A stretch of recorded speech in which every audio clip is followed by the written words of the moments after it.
呢單發生喺泰國烏當塔尼，原本只係一單外賣事件，但係越睇越唔對路。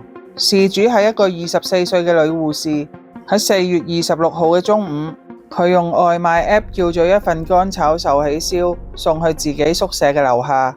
一開始嘅時候，一切都好正常，外賣員將食物放低，但之後冇走喎。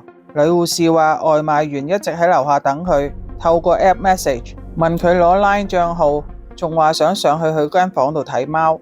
問題係事主根本冇養貓，而個外賣員仲將車停喺樓下，一路等佢覆，等咗大約半個鐘。對一個獨居嘅女仔嚟講，呢件事已經係好大壓力。最後女護士覺得唔安全，於是打191報警。當警方趕到嘅時候，個外賣員已經走咗。事後女護士話會去報警備案，至於份外賣佢唔敢食，直接交咗俾警察。喺泰國話去你屋企睇貓根本已經係暗示，而外賣員嘅責任係送餐，佢咁做已經過晒界，唔怪得女事主會咁驚，因為騷擾佢嘅人已經知佢住喺邊，難免會擔心。送外賣從來唔需要提供額外嘅聯絡方式，如果遇到呢啲情況覺得唔安全，有需要就直接報警或者通知平台。